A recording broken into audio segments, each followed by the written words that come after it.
you've made so much progress in so many different areas. It's funny. I don't feel that.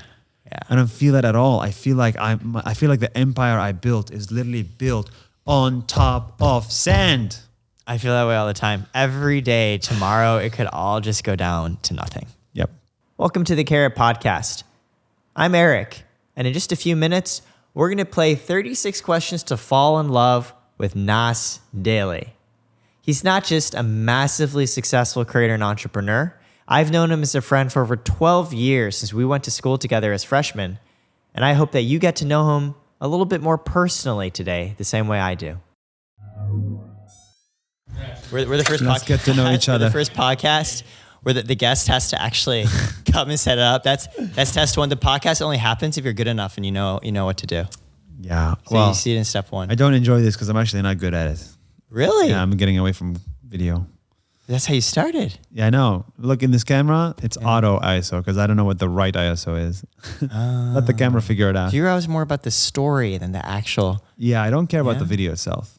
I care about what the video says. And yet, look how much you've created. I know. How many people have watched. Let that be a note to all those who focus on equipment over story. Equipment says it's a commodity. It's a commodity. How are you? I'm good. So for those of you who don't know, this is Nuseir. Yes, sire. No, sire. Nuseir. Nuseir. You may also know his work under Nas Daily. Now, Nuseir and I have known each other for over a decade, back when we were just dorky little freshmen, sophomores. Freshman. That's quite a bit back when you were trying to figure out what you want to do, if you wanted to be a banker or a finance or a consultant. I actually did try all of those things. So Yeah, it's not like I came to a realization. I just did them. Yeah. We're very fortunate to have him today. What brings you into LA today? It was a Boeing 737. Okay, excellent. I'm a big fan of those. I assume you'll be leaving on one too. You didn't just come all the way across the ocean from Dubai just to see me? Yeah, I came for this. No, actually, I came. I come to America every September. Wow. To meet people, to be in conferences and all that stuff. Primarily for the United Nations, there was an event around that, and it was a lot of fun. Okay, so we're here today to play We're Not Really Strangers. The game, the whole focus is the end of it. No, sorry, we're not going to be strangers. Okay. We're going to truly... So our 12-year relationship will become deeper. Yeah. It meant nothing, right? Okay. But after this, it's going to really mean something. Okay, let's go. And for those of you who don't know, the New York Times wrote a study about something similar, and the participants, after going through these questions together, a couple of them ended up married. So... this is our chance. You never know what can end up happening. So the way to properly play this game, so it's 3 levels, but I don't know if you read the instructions. I think you did, right? Yes. So the first one, we actually stare deeply into each other's eyes. Is that actually true? Oh yeah, 30 seconds. You're kidding. No, we're going to do it. Bro, I'm uncomfortable with that. Yeah, but that's how we build trust, right? Isn't that what yes theory always says? Seek discomfort. I'm here to seek virality, not discomfort. It's going to be a lot of discomfort. So I'm actually going to take out my phone. I'm going to set a timer, and we're going to set it, and we're going to share it soulfully. In 12 years, I don't think Is this a real process? This is the thing. It's written on the instructions. Oh, I didn't read them. Or maybe I just set up all of this. I thought I would just take a card and ask a question. No. Okay, we're gonna set the stage. All right, we're gonna for at least 30 seconds or a minute. All right, ready? Okay. 3, 2. I'll keep track. 1.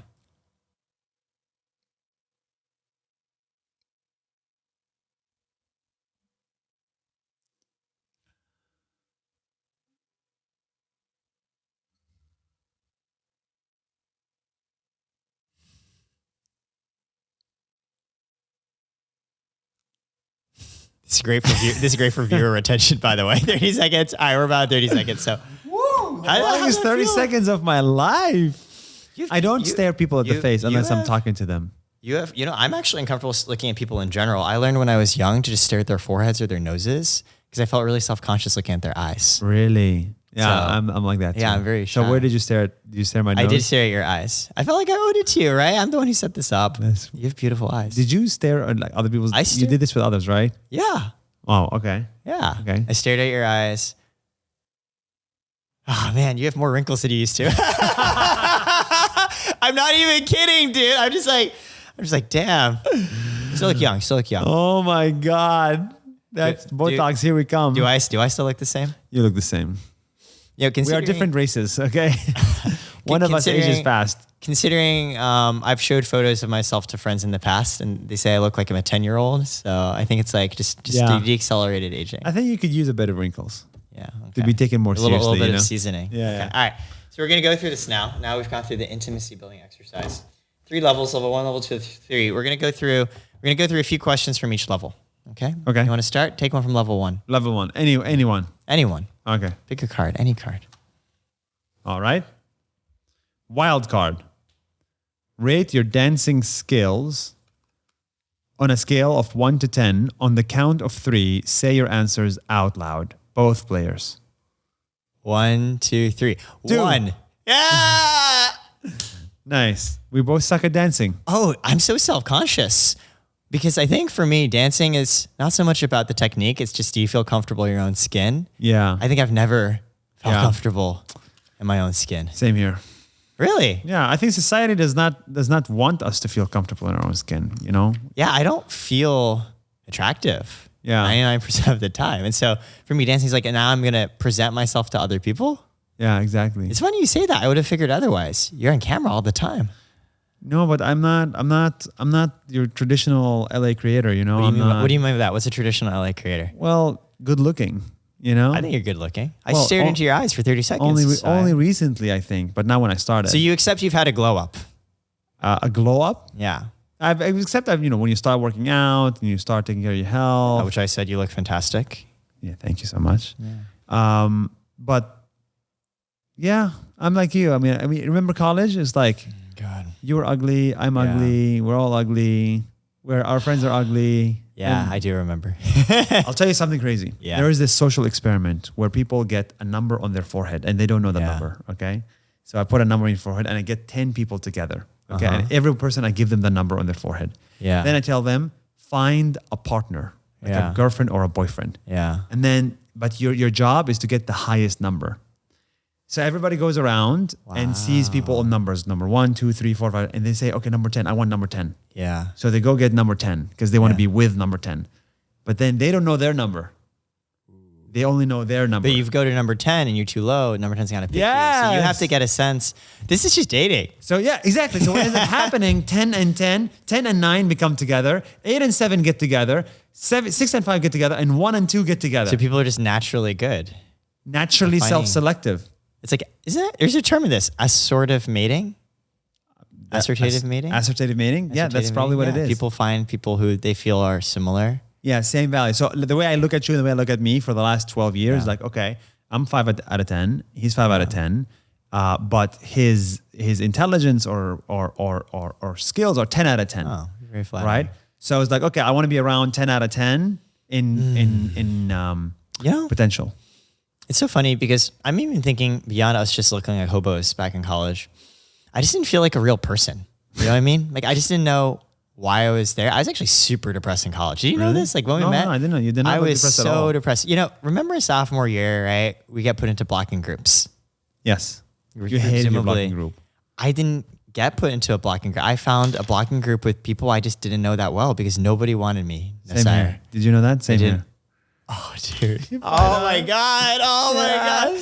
No, literally, I remember everyone in my freshman entryway mate, most of them ended up blocking together. And I asked one if I could. And the lack of answer was sufficient enough in itself. Oh, man. That's tough. I didn't know you went through that, too. I went through that, too. I joined a blocking group. I was like, I don't know these guys. I just know one person here. Yeah, same. I didn't feel like I had friends, man. Yeah. And, you know, I remember even like in college, we actually did hang out.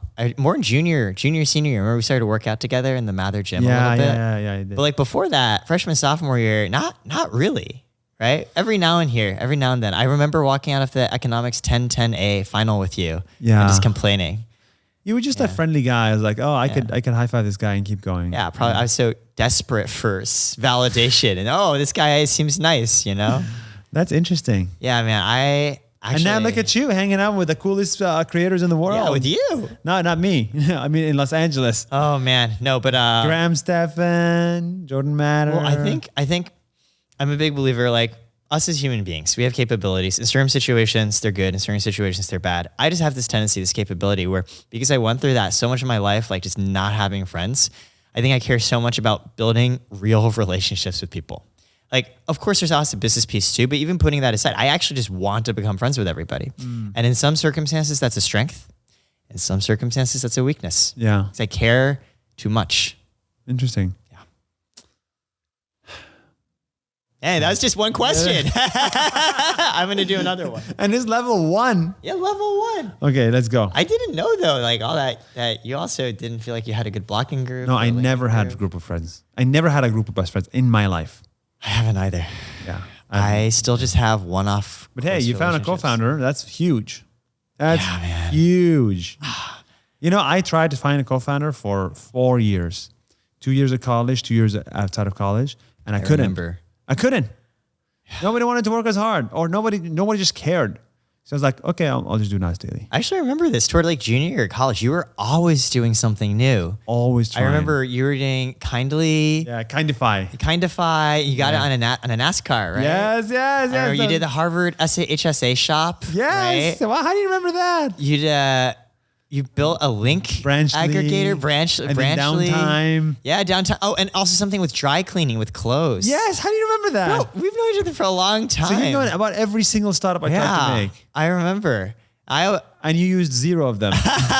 No, I checked out Kindify. Yeah, I did not use it. It was junior year. I started to get a little bit into the startup stuff, but you were actually far ahead of everybody. You were one of the first to like really, really go hard for this. Yeah. Well, I knew that technology is the one You thing. sent a burger up to space. That's correct. Yeah. But you know why I love technology? Because nobody cares about your race, right? Yeah. So Karat, for example, people are like, oh, Karat, the best, coolest company ever. They don't know you. it's run by like a guy with so many insecurities, right? They don't know how he looks like, right? Yeah. And that's a beautiful thing because you have power without having your race or your background. Right. You're saying hurt something you. beyond the appearance, beyond the surface level. That's technology.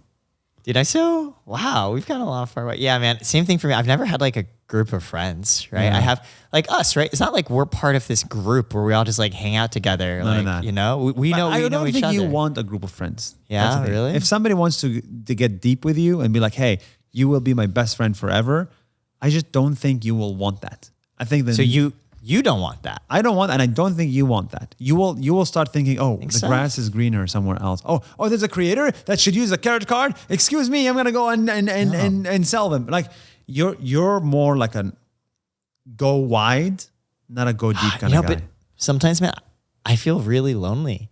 Sometimes because, you want to go deep. Yeah, sometimes it's like, 2 a.m. It's the middle of the night, and I'm so happy what I get to do, right? I work with Will, my co-founder. I get to work with so many creators, so many teammates. And sometimes I wake up and I'm just like, who can I call when it's just 2 a.m. to just Like not talk about work. just whatever, right? I don't know. You ever feel like that? Well, you have a partner.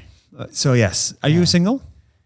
Figuring it out. That's the number one problem, I think. I Yeah. think you need to be emotionally attached to somebody because then all your professional problems go to your co-founders, right?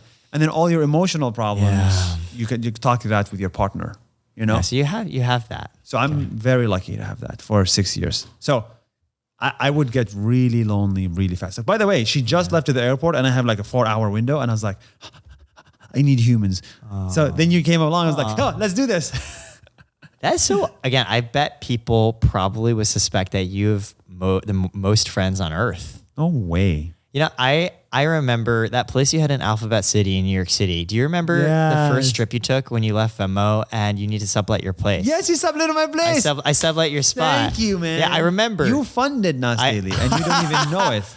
I should give you shares for that. Thank you. I remember, by the way, you didn't even have a bed. You had 3 mattresses piled on top of each other. Correct. 2 mattresses. 2 mattresses. Nice. It felt terrible. It's terrible. I woke up every day and my back hurt. It's terrible. But room. I remember your roommates. Gosh, I don't even remember who you were living with. Brian and Tyler. That's right. Oh my gosh. So I remember they told me that they go with you, they go to a bar, and at the end of the night, you'd be like best friends with the people there and be like, come over and just like sleep with me. Come crash. No, not sleep with me. Like, crash at our place. Oh yeah, No. not sleep with you. Like just like, oh, like come hang out. Like guys, like, just come hang. And I remember being like, wow. Yes. I love people. But you don't feel you have that set of close friends. So I don't want that set of close friends necessarily. So you feel like there's so many people you want to get to know. Exactly. The opportunity cost is so large. Like, I want it. But then I have my close friend, which is my girlfriend. Yeah. So that's enough. That's No? very sweet. Yeah, you should get a girlfriend. I'm figuring it out. It's hard. Where is she? I think I've realized over the course of my relationships that I am not yet fully emotionally mature to where I need to be, because I think you really attract similar energy to yourself, right? I think when you feel you're in a good place, you attract people who reciprocate that energy. I think I've probably just been too in need of validation, still trying to find that sense of security for myself that I don't think I'm able to be the best partner. Yeah. So I think I'm still trying to figure it out. But there's different validations, right? There's financial validation. There's, Do you feel like you've made it? no way. When do you think you've made it? Like yesterday, I was literally in my girlfriend's, like laying on my girlfriend, telling her, I feel like I haven't made it. I feel like a loser. Yeah. Like literally yesterday, I had a really down day. I didn't know that, man. Crazy. Oh, damn. Crazy. Because I think I'm competing in 2 races and I'm not winning it either. I saw, which races? Well, the creator race, number of followers, number of views, number of dollars. Yeah. And then the technology race, Right. Startup founder. startup founder. So you're in one race, Yeah. the startup founder race. So at least, so now I'm competing with you Right. now, but I'm losing to you. I don't think And then you're I'm losing to Mr. Beast. So I'm like, okay, like I'm screwed in either ways. And I don't want to choose one race or the other. You want to do both. I want to do both. But you're in too many areas and you want to be the best in each. Yes. You know what's funny, Nuseir? I feel that too. Sure, I'm not in the creator race. I always wanted to be a creator. Really? But you're not trying. I try in my own little way. I moderated a panel at VidSummit, and that was a big deal for me. I was like, wow, I'm talking, even nice. talking with you right now. Like, God, there's cameras going on. I'm just like, oh, There you go. this You're is- creating this is- content. This is new for me. And so it's funny you mentioned that, because I feel that too, even though I'm nowhere in the creator race, but I still want to be somewhere. So you want this life. Yeah, well, I think I just want to be good at all the things I care about, and I'm not. I want to be super in shape. I want to be. I saw you have a lot of jacked. protein shake in your Yeah, I fridge. want to be love it. super healthy. I want to be. You look very jacked. I mean, you do too. We've both, again, for those of you who don't know, you should have seen us like 12. You should have seen us 12 years ago. Like, we were not jacked. God, we were not. But I get that impulse. It's funny you mentioned that, because I feel those same things too. And so I look at you and I'm like, you've made so much progress in so many different areas. It's funny. I don't feel that. Yeah. I don't feel that at all. I feel like the empire I built is literally built on top of sand. I feel that way all the time. Every day, tomorrow, it could all just go down to nothing. Yep. Basically. That's the venture backed path. You know what they say? Always take money out at every round. Yeah. I feel like the number one question I have is like, so if you feel like you're never going to get there, I mean, do you think like if you were a billionaire, do you feel like you'd feel good at that point?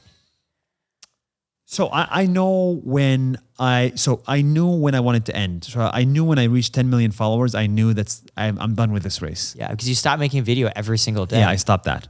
And then now I know when I reach $1 billion valuation, I'll be done with that race. Unicorn valuation. Yeah. So when I did those 2 things, I'll be done with those 2 races, and I want to find a 3rd race. So it's just another one. You know, someone told me, there's a couple sayings that I heard over the past couple of days. One of them was that the price of getting what you want is having what you once wanted. The price of getting what you want Is now you have it. Because now the race you're running, you got there. And so you don't get to run it anymore. Because there's never any one thing that's ever going to make me feel satisfied. In some ways, as stressed as I am every day in my life, I'm grateful I get to do it. Yeah. And say I actually succeed. Say we go with Karat and we IPO and it's a billion-dollar company. I don't actually know what I'm going to do with myself if we actually got there. I guess just run it. Bro, you'll just buy a Patagonia vest and become a VC. A lot of VCs do that actually. But yeah, and then there's another saying someone told me. They said, life is like a pie eating contest where the reward is more pie. Like, I think both of these get to the same point. That's Like, I understand that a lot better. yeah. Life is like a pie eating contest. Yes. And the reward is pie. eating more pie. Right? Because you're just going to yeah. stuff yourself to death. I don't know if that was the takeaway. I think it's more whatever you're doing now, it's not going to change. It's not like one day you win the pie eating contest and it's different. You're a different person. You got to feel better. It's just now just eat more pie. So if you don't like what you're doing today to trying to get to the other place, that other place doesn't exist. It's just you eating more pie. Yeah, basically it's like, I was just reading Elon Musk's texts. Yeah. Now, Oh you God, know. I was reading them too. Yeah, I was reading them so also. Oh interesting. my gosh. Do you And I see was he's like- friends with Gail King, like a news anchor? Kind of crazy. Yeah. Anyways. But it was like interesting. Like you look at the top of the world, right? And like their conversations are not different than the ours. same insecurities and Same worries. everything. And do you see Jason Calahanis? Like, Oh, yeah, I saw. He's, like, Elon was over- like, "Are you overeager." using our friendship for this?" And she's like, "No, I've got you, bro." And Elon was like, "All right, I understand." Crazy. You know, Yeah. Obama said something really interesting before. Yeah. He said, I was running as a community manager in Chicago. Yeah. On the streets helping people. And I just thought everybody around me was just not, they were not working hard enough. They were not Yeah. smart enough. There was many problems. I thought, I'm going to go to a place where there's smart people. So I went to the Senate of Illinois. And then there, I looked around and I thought all the senators around me are just like the same problems, the same stupid problems that we're fighting over. It's the same. I wanted smarter people. So I said, I want to go to Congress. Oh gosh. I went to Congress and I was like, oh my God, all the congressmen are the same. And then it's like, I want to go smartest people in the world, world presidents. And you realize it's the same shit. It's over. It's the pie eating contest It's again a pie and eating again. contest. Yeah. I do. You know, there's an Ashton Kutcher quote too. He said, "This world was built by people no smarter than you." That's or a me. Steve Jobs. Is this Steve Jobs quote? Did you just say Ashton Kutcher? I did say Ashton Kutcher. You deserve to be canceled. No, I want to Google this after. It's Steve Jobs. The world. 50% sure it's You wanna Ashton bet? Kutcher. Let's okay. We're gonna $10? Google it. Let's Google it right $10? now. I'm 50% $10 sure. bet? $10. Okay, on Venmo. $10. Okay.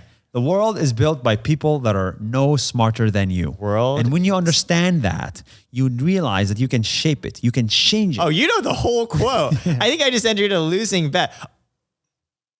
Okay, Steve. Okay, a lot of hits for if Steve Jobs said it, then Steve Jobs is the Okay, first. a lot of. I could swear it was Ashton. Well, Ashton He Kutcher took it from Steve Jobs. Well, Ashton Kutcher played Steve Jobs. That's why.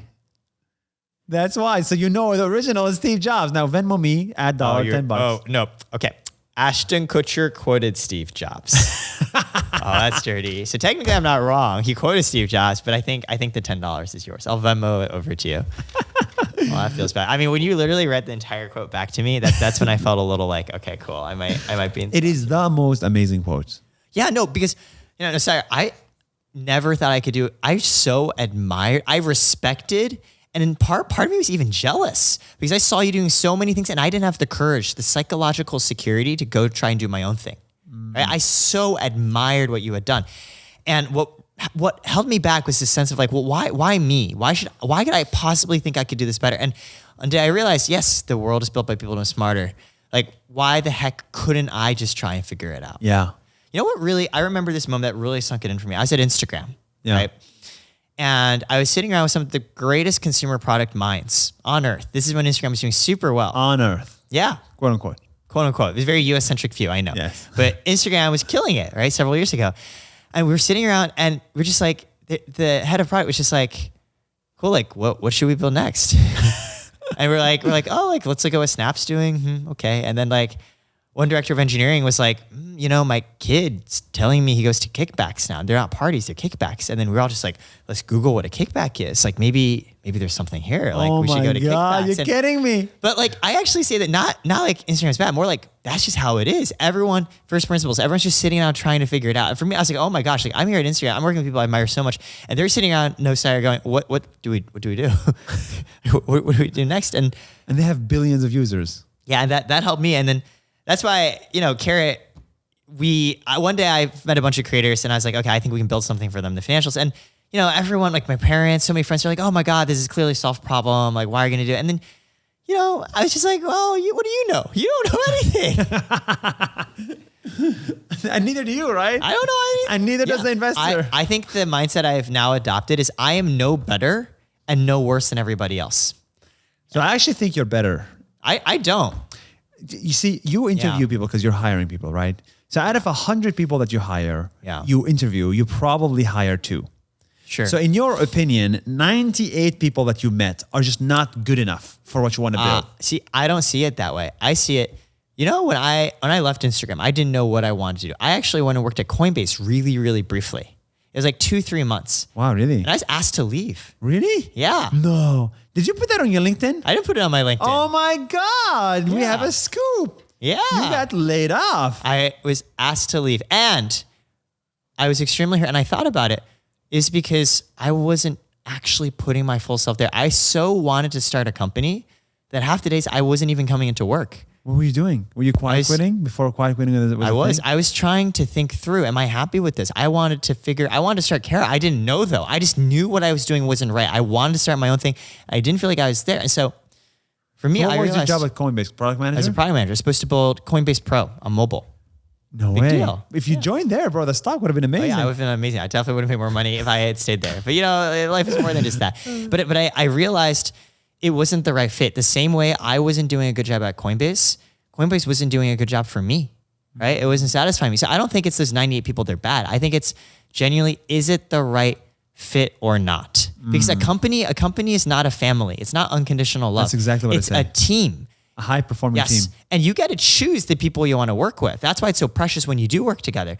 And if it doesn't work out, it's nothing personal. And so like for me, I realized I wasn't the right fit for them. They weren't the right fit for me. And one day I might not be the right fit for Karat either. Nuseir, like we're scaling, right? I'm very used to being an individual contributor. I'm not used to managing people.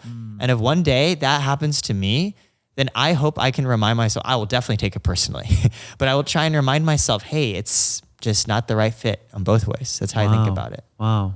Yeah. And Nuseir, I felt a lot of shame, but actually who helped me get over that? Do you remember a classmate of ours, Arturo Elizondo? Oh, I love that guy.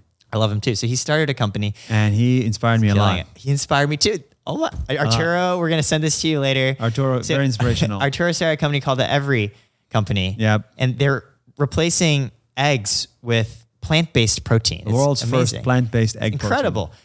And when I shared this story with him, because I felt so much shame, but I trusted him, he turned to me and he said, wow, you cared so much about figuring out what was right for you and wanting to do what you're doing today that you stopped what you were doing, even though it would have looked really bad. Like that's how much you cared. And I was like, he wasn't doing this to be nice. It's what he really believed. And Nuseir, I was coming from a place of, no, I suck.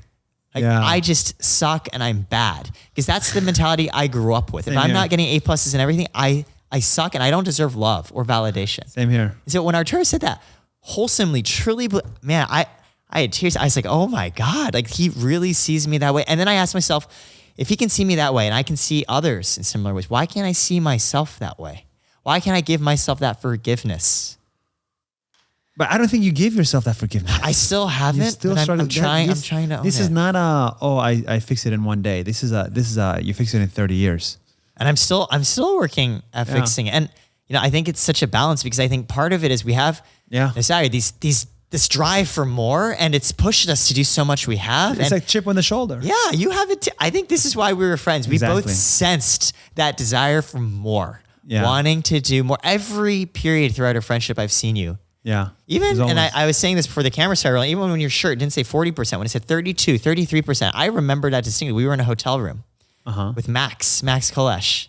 Oh my God. Okay. Yeah. And we were talking about how we want to do more. And you were editing and you were still in that one video a day grind. You were talking about, I want to start a company. I want this to be more than just content. Wow. And I still had Instagram and I was like, I want to leave. We always wanted something more. Wow. That's insane. First of all, I love your memory. I have a story similar to this, which I realized this 2 weeks ago for the like it became very true to me 2 weeks ago. To what you said, right? So I was invited by YouTube to go to the United Nations. Such a big thing, right? Big deal. United Nations really General Assembly, like meet Bill Gates, everything.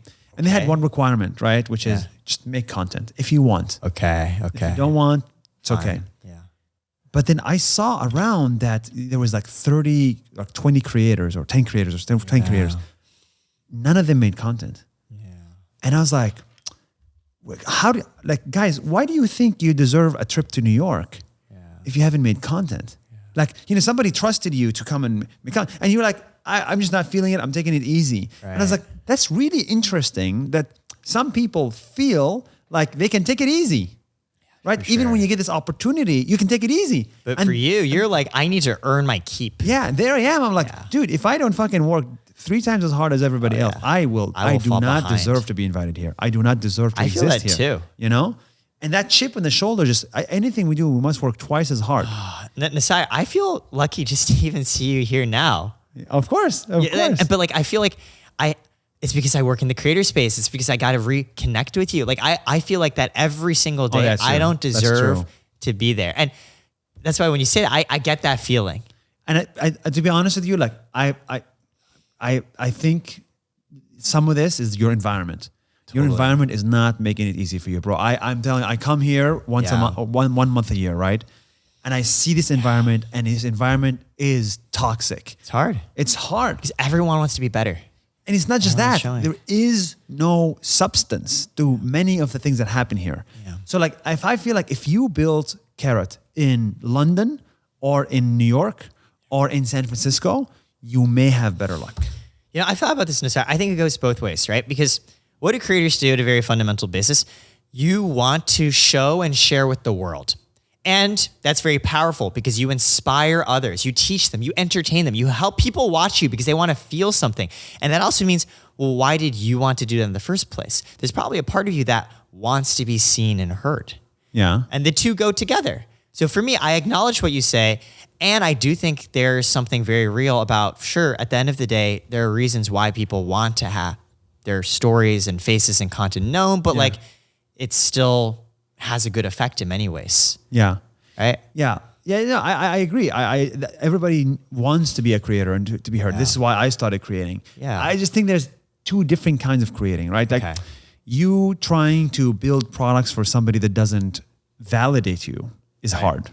Right. And I just feel like a lot of the people you interact with in Los Angeles do not necessarily validate. Yeah, it's more like a boys club or like a specific club. Well, this is what you said, earlier on. I said, do I look like I belong in LA? And you're like, no.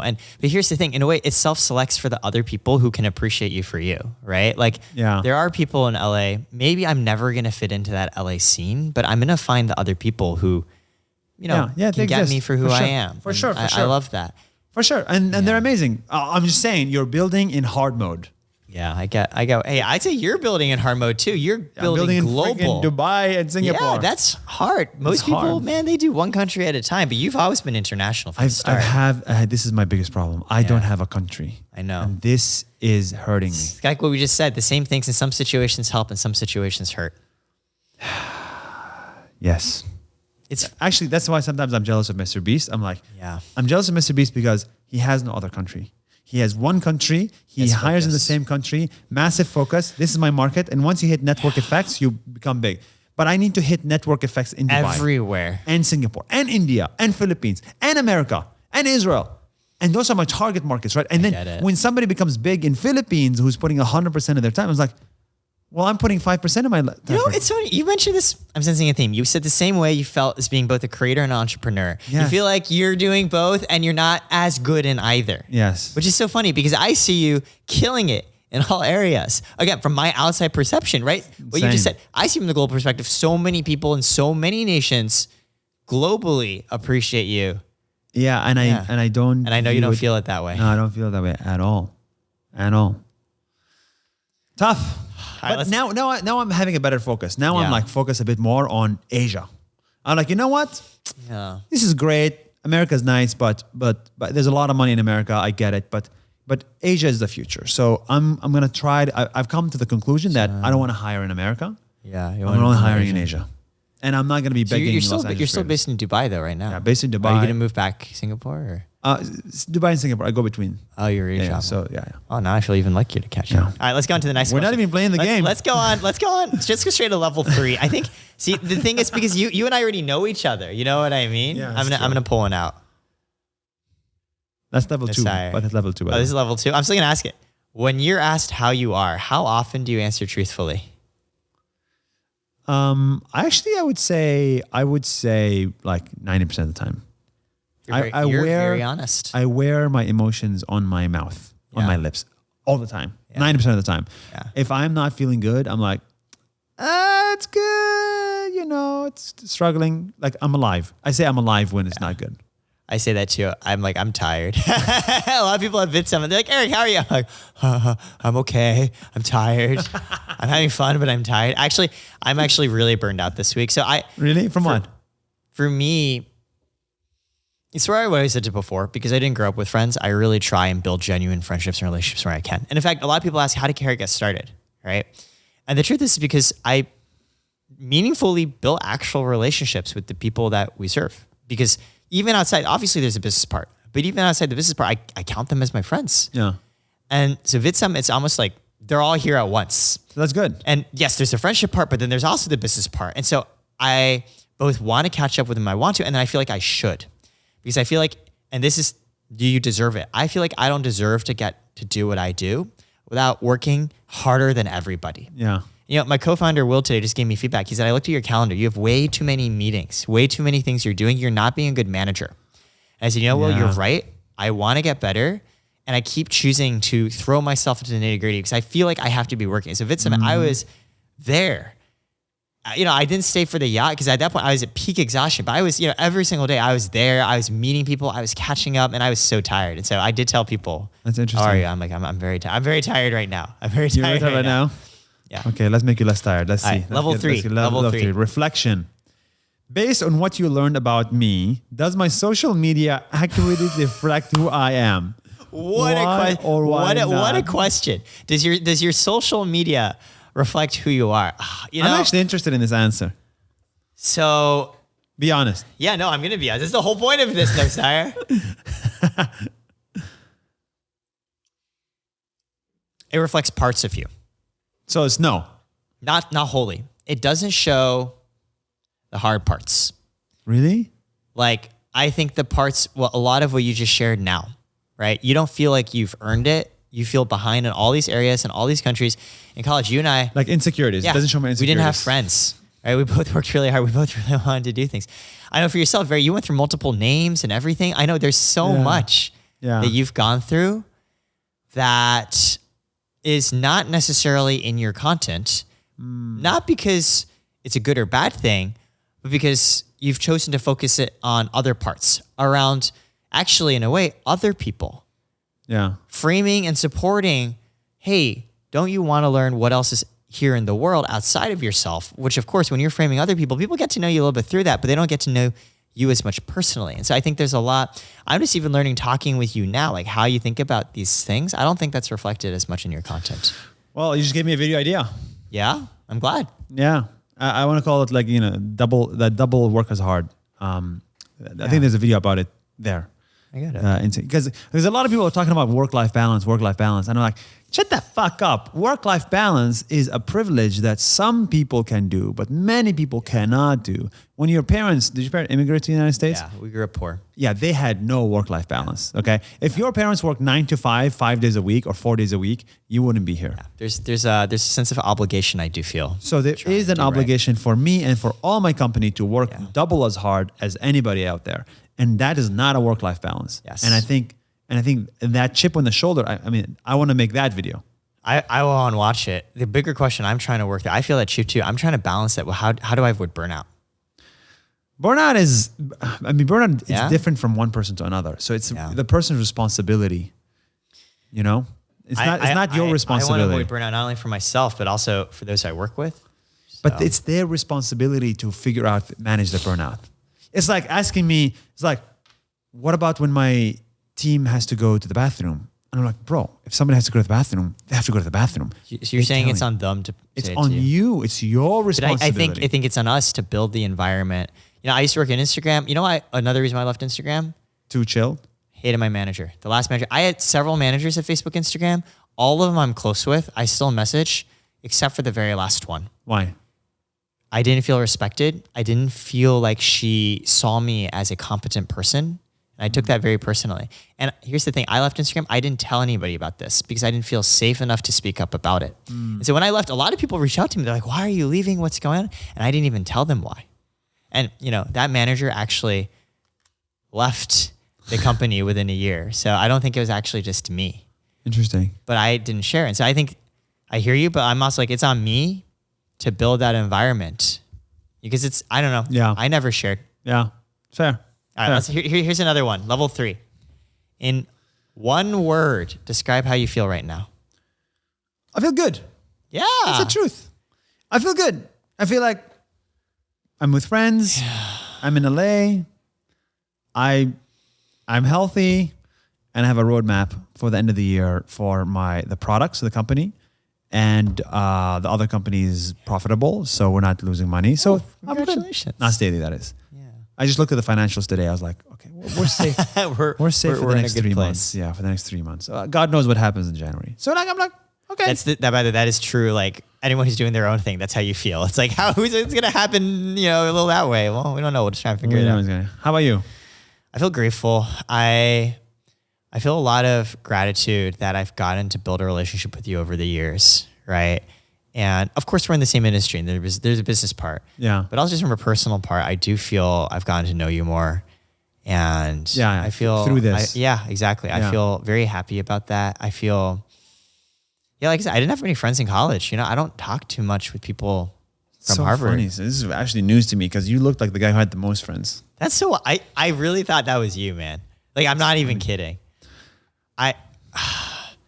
Do you remember that as the thing you did in freshman year where you told people like, hey, I might have to leave Harvard? Yes. You remember this? How do you remember that? Come on, I've known you for a while. I completely forgot about that. That was my prank, which is I'm getting deported. Yes. And a lot of people were really upset and mad at you. they were for context, people were actually angry at him. But Nuseir, you know why I remember this? Because I remember feeling a feeling when I heard about this. You know what I felt? What did you feel? It must be nice to have people who give a shit whether you're even there or not. Oh my God. That's what I felt. Crazy. And genuinely. That's why I remembered. Wow. I would hope that people would even notice if I was gone. If you were getting deported. Because you were there at the room where everybody, the room party where. Yeah, I just remember. And and to me, I know they were mad at you, but that's because in a weird way, they cared. And I was shocked by that. You know that? People cared about you, man. I was like, what the fuck? Why would that? I was angry at them for being angry. I remember. They were angry. You were angry. I remember some of your friendships, for a little bit. Yeah. But it's because they cared. And I remember sitting there and being like, Nuseir has so many friends who care. Wow. See, is that funny? So you say you thought I had friends. I thought you had friends. By the way, I'm not friends with many of the people there. I know. But that's the thing about friendship. It's like a temporary. I know. It's not ageless. It's temporary. It's temporary pleasure. I know. It comes and goes. That's why, because it comes and goes, and this is actually the way I think about it, is like same with girlfriends, same with wives and husbands and kids and parents. They come and they go. Like literally they come and they go. Because there's some months like where my family is a big part of my life and there's another months where it's not. And then I've come to realize, okay, if I am dependent on others, like friends or girlfriend or whatever, then my happiness and sadness will be dependent on them, on their presence. You don't like that? And I don't like to give control. I don't like to give control to anybody else. I'm very freaky with control. So I don't do alcohol anymore. I don't do alcohol drugs. either. No, I don't do any drugs. No coffee. I don't do caffeine. You know what I mean? Yeah, actually, no, I'm not even kidding. Because it's control. It takes away control. Because I am not in control. I am not in control of myself. Exactly. This is why. Like, go downstairs. I have to go ask Will. I don't drink. I don't do coffee. I don't do any drugs. We're weirdly similar now. I'm just sober and miserable. Yes, and that's But good. at least it's me who's miserable. Yes, and you control that. But same with friends. Yeah. If a friend's presence in your life makes you sad or happy, that's a problem. See, that's where we're different. I still want that. And I know I'm dependent on it, but then you're going to be dependent on those friends. Yes, but to me, it's too hard to be alone. No, but it's too hard for me to be alone too. That's the thing. But I looked to my girlfriend and I was like, look, what if you die one day? And she's like, what if I die one day? And it's like, you know what? If my girlfriend who I really, really like and love dies one day, I'm like, I will be sad, but I should learn how to be independent. This actually, first of all, like genuinely, I feel like there's a lot we didn't know about each other that we're like, because we were busy talking about financials and revenue growth and valuations and stuff. I'm kind of feeling, I'm like, wow, I feel very understood. It's kind of funny. Yeah. This part, so I actually think, have you heard of attachment style? No. So there's a theory when you don't grow up with like unconditional love, which most of us didn't, because it's hard to be a parent, right? You develop in one of two ways. You either, because you didn't get the love when you needed it, you either become anxious, which means you seek it out more heavily, harder. If you've ever been with a partner who's that's like, my partner. Text me when you're here, like, why are you talking to other people? You're not talking to me enough. Or give me attention, you respond and you become avoidant, which is, I don't actually need this. And I've learned to deal with not having that love and support by convincing myself I didn't need it in the first place. Oh my God. That is so interesting. They just say, I learned about this in our Harvard Intro to Psychology class, SLS 20. Shout out to Dan Gilbert, Stephen Pinker, depending on which one you had. That's so cool. They did a study where they had parents with their babies, their kids, in a room, the kid's playing, and then the parent leaves, and they see how the kid reacts. If a kid is secure on the secure spectrum, the kid is going to like cry when the parent leaves, when they be happy when the parent comes back. If the kid's anxious, the parent leaves, the baby like flips out, like there's a giant tantrum, and the parent comes back and they're sulky. They're like really annoyed. And the avoidant kids, it looks like nothing even matters or changes. The parent leaves, they just keep doing what they're doing. The parent comes back, keeps doing what they're doing. But when they measure the physiological signs of stress and sweat, oh yeah, just as much as the anxious people, they absolutely care. It just looks like they don't. So usually people tend to go one of these ways. Fun fact, anxious and avoidant people usually end up together. Anxious? People who really? react, yes, people react anxiously and people react avoidant. Because like opposites. yes, each of you perpetuates the story of what you need, right? Because for an avoidant person, in a weird way, man, you need someone who's anxious, who so desperately needs that affection to cut through all the avoidant stuff and actually get through to you. And it also reaffirms you being avoidant, because then you're like, oh, this person is too close. Like, see, this is why I need to draw boundaries, because the anxious person is overstepping those boundaries. It reinforces the narrative. The anxious person, it's reinforced, I have to try really hard to get love, because if I don't try, they're going to leave me. For an anxious person, dating an avoidant person actually reinforces that exact dynamic. That's insane. Yeah. You just described my 6-year relationship. Yeah, I've been through these as well. No, sorry. So anxious and avoidant. Those They are the tend two. to go together. And also, because in the dating pool, secure people tend to pair off with secure people really, really quickly, right? So secure person meets another secure person. They go and have secure babies together. But think about it. So what's left? The anxious and avoidant people. Avoidant people don't date each other, no sire, because No one will make the first step. no one will try. It'll be like, well, I'm not going to try. Well, and nothing happens. And so just probabilistically, as an avoidant person, you're more than likely to end up with an anxious person. Someone who cares so hard, they're going to try, even overstepping boundaries. Yes, to be with you. To be with you and reinforce your image that I always have to maintain some space and boundary. Because if I don't, they're going to have too much of me. Wow. Yeah, this is a thing, man. You should look it up, attachment styles. This is insane. And it's the same, right? If you're the anxious person dating the avoidant person, it reinforces I have to try so hard to get this person in. And then here's what happens if an anxious person meets a secure person. They might scare them off because they're trying so hard. So I do enjoy part of like all the effort push with my and pull. girlfriend. Oh, yeah. Because Because part of you is like, she tries so to keep the relationship alive. Yeah. And by the way, it's not a bad thing. It's just look at it from an empirical basis. This is just a dynamic. Yeah. Wow. Yeah, because I hear So you you're say, the avoidant person? I tend to be, well, first of all, everyone has tendencies. We all have secure tendencies. We all have anxious and avoidant tendencies. It's usually relative to the other person. So in some relationships I've been more on the avoidance side because I felt like, oh, too much. In some relationships, I've been more on the anxious side. I've been on both sides. Interesting. Depends on how much you want them. Right. Well, it depends on that person's emotional dynamic. Are they even more on the spectrum than you, right? It's not, because that's the thing. People think it's, oh, how much they like you. No. It's their emotional style. Someone who is secure can have just as much love for you as someone who's anxious. But from the outward, the anxious person is going to be like showing up at your door when you told them not to, right? It doesn't mean they like you more. It's just how they've learned to process their feelings and emotions. So I was just misreading that stuff. But if you're avoidant, that means you might interpret it that way. You might be like, this person's not coming to the door when I tried and said, give me space. They're not coming back and fighting for it. And so that's why you don't date a secure person. Yeah. It's all these things. Again, it's not good or bad. We all have these tendencies. It's just, I think the answer is just, to be every aware. single person I dated was on the anxious side. There you go. I've dated some anxious, some avoidant, just depends. But I'm trying to be secure. I'm trying to be better. I go to therapy. Wow. You know? Yeah, personal therapy? Yeah, personal therapy and co-founder therapy, co-founder coach with my co-founder. You do Will. co-founder therapy as well? Yeah. So important. It's amazing. Yeah, because like you're like married in a way. Will and I are married in a way too. We have a baby. The baby's Karat. I just got into couples therapy and I kind of like it. Yeah, I like it too. Wow. I mean, obviously, my version of couples therapy as well. We're not married actually, but sometimes it feels like that. Wow. All right, let's do one more question to end it. Yeah, this is insane. All right, you wanna pull one out? You take one. I'll do the honors. Yeah. All right, level 3. No, that's level 1. Like I don't want any of this basics. Oh, this is a wild card.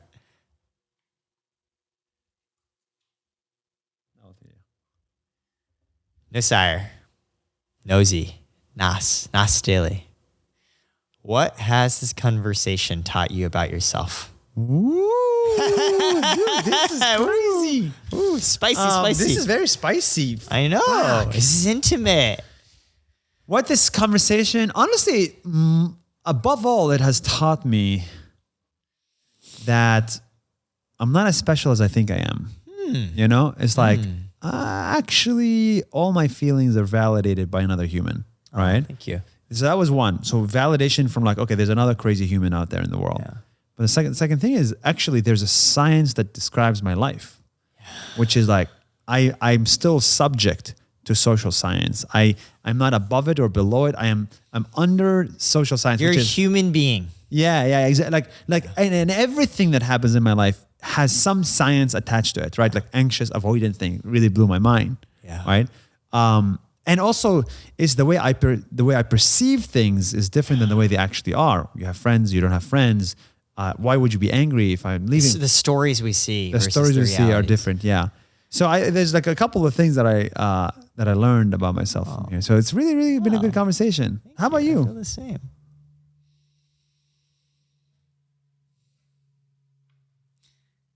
It blows my mind that someone who I respect and admire so much Is such and an idiot. sometimes am jealous of as well, right? Yeah.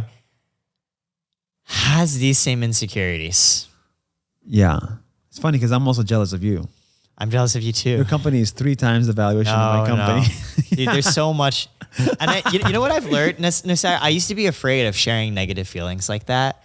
And I've learned like you share those things because you actually care about the relationship. Like me sharing this with you. If you don't, Because you can take it in many different ways. I don't know. And that's a risk I take. Yeah, And now I feel the relationship, we can be more real with each other.